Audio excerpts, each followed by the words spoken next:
Another season is here, and some of the coolest anime have just dropped, and I can't wait to share them with you guys. These shows are some of the best that you can ever find this season, and trust me, they are a must-watch. That is why for today we will be talking about the top 10 trending anime that you should be watching right now. And honestly, if you're not watching them, well, I don't know what you're doing with your spare time, but promise me that it's not going to waste. But before we start, be sure to hit that subscribe button and press that bell in. At the first spot, we have Please Put Them On, Takamine-san. Okay, are they seriously running out of ideas on how to activate powers? Like, for all the things that they could possibly pick from, they chose this. Okay, just imagine someone explaining that power to you. He'd be like, yeah, sure, you could change time, but the activation for it is, well, taking off your undergarments. Yeah, the world is at your fingertips, but to do so, you are going to have to take them off to change time and alter reality into a more suiting one that you wished for.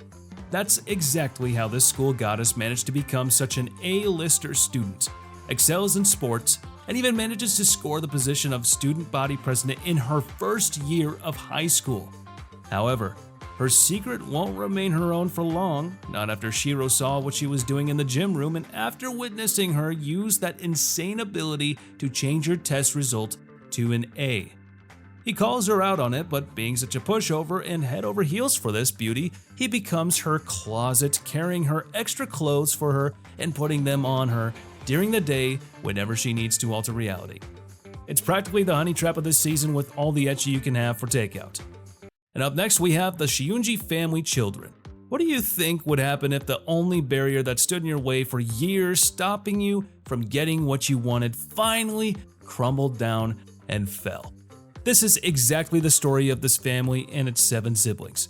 2 guys and 5 girls. Now for the educated guessers and those that watched enough anime, you could already see that this is a recipe for disaster.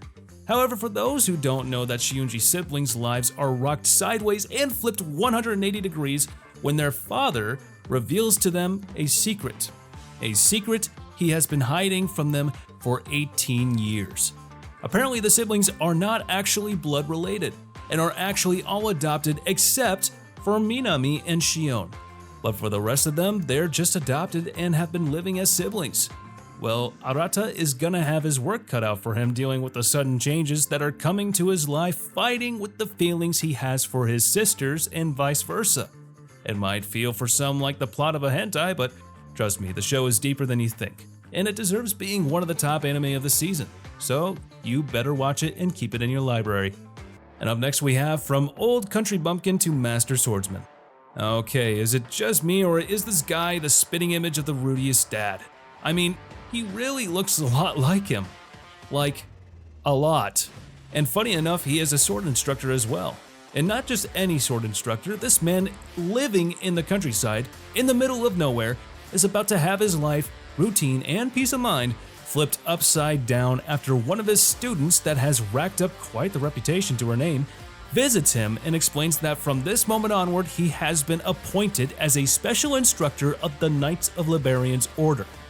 Something that comes to him as a surprise, seeing as his previous pupils have been doing great for themselves and, as far as he is concerned, no longer need him and exceeded him in power and level as well.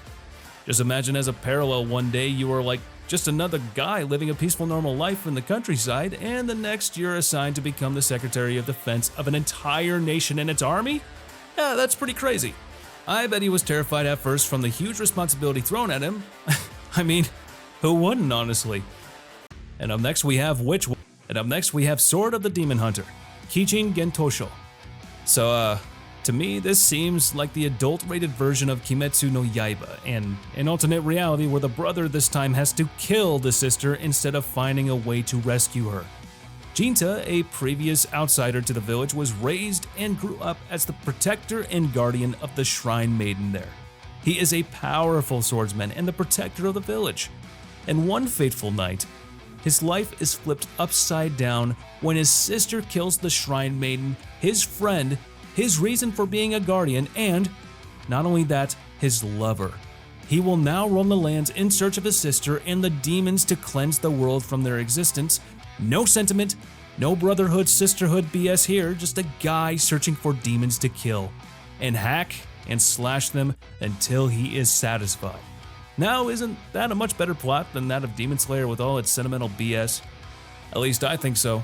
It kinda takes me back to the good old days of Himura Kenshi. Slash first, ask later.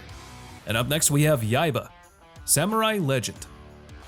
Speaking of Yaiba, this anime art style might seem eerily familiar to some of you guys, and it should. You see, this anime is made by the same artist that gave us the amazing Case Closed. I mean, if you look closely, you could see the resemblance in the eyes and art style easily. This show was one of the OGs back in the day, and now it is back. Better and clearer from the pixelated and shabby animations of the past.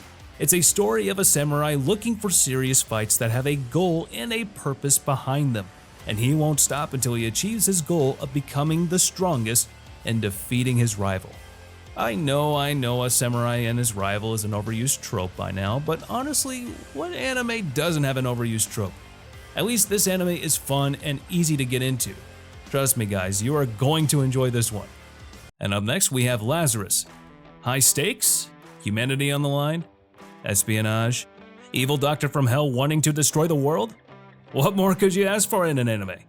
Honestly, this show has it all. It even has good animation from what I saw in that teaser trailer. The plot is quite simple. Doctor creates a medicine to cure all. Doctor disappears. Doctor reappears 3 years later, claims this medicine will kill everyone that took it in 3 years. I swear, humans will do whatever just to prolong their lives, even for a few hours, and even then, it still won't be enough for them. The once thought to be savior of mankind became its greatest doom and enemy, and it's kinda poetic if you ask me. A team of exceptional people formed of 5 members will have to find this doctor and stop his diabolical plan before things go south and millions die as a consequence of their failure to complete their mission. The doctor isn't an easy catch, however. They will have to deploy all their collective skills to use if they hope of catching this guy in time. I don't know about you guys, but I'm actually looking forward to this one. I'm just super excited about it. And up next we have Kowloon Generic Romance. This anime can fool the onlookers that don't dig in deep enough into the messages and hidden Easter eggs it is dropping now and then, and would just think that it's just your everyday average generic romance anime with 2 coworkers going about their lives each with their own views and belief system. One that hates change and prefers nostalgia, while the other is with modernization and trying new stuff and experiencing new things. It is quite a cool looking anime as well, with its not too shabby animations, its cozy atmosphere, and the cool plot. However, don't be fooled by how sometimes this show is straightforward and clear, cause in reality the show is layered like a freaking onion, and under each layer lies a secret buried deep under the rubble of Kowloon District. So are you ready to explore this anime and uncover all its secrets? And up next we have Fire Force Season 3. Finally, after such a long damn wait and a lot of delays, this amazing masterpiece is back in all its glory to bless us with the coolest fights, the best animations, and one of the most fun, enjoyable plots out there. Fun fact that I bet you all know by now, but this show is the precursor of Soul Eater, and that's why the art style between the two shows seems so familiar. It's cause it's the same creator, and they are in the same verse, and actually the ending that we will witness soon enough of Fire Force is what creates the world of Soul Eater as we know it. Crazy, right? Well, Shinra, Arthur, and the Eighth are all back for more heated fights and battles with the evil Order of the Evangelists. New skills will be unlocked, limits broken, and power levels soaring to the skies. One unique scene from the manga, though, takes place, and I hope it is animated in the season because I just know for a fact that it is going to leave you all with your mouths wide open, hitting the floor. And last but certainly not least, we have Windbreaker Season 2. The stage was set up for us with the coolest cliffhanger at the end of Season 1. Wolverine now have their eyes set on the notoriously evil Keel gang that are causing all sorts of trouble. And when Keel came knocking on Wolverine's front door, Wolverine answered and prepared to meet their newest adversary with all their manpower in top shape and itching for a fight. And if it's gonna be anything like the first season fights, then I can watch this season and die a happy man satisfied by the masterpiece I just witnessed. Wolverine are facing a tough challenge to say the least, and their enemy is no joke. They're merciless, and will even kill if they have to. One thing that's for sure though is that Sakura is gonna kick ass, and I can't wait to see him in all his glory 1v10 or even more, kicking them left and right. So let's see how this season will end up being, shall we? Let's see if it's gonna live up to the huge shoes left by Season 1 to fill. And with that, we conclude our list of the top 10 trending anime for this season. I hope you guys enjoyed this video as much as I had fun making it for you. Let me know in the comments down below on what anime you believe should have been on this list, or what you're excited for this season. Also, don't forget to like, share, and definitely don't forget to subscribe to the channel, and press that bell icon, and set us all to be notified about all our latest new videos. And as for now, I'll catch you later. See you in the next one.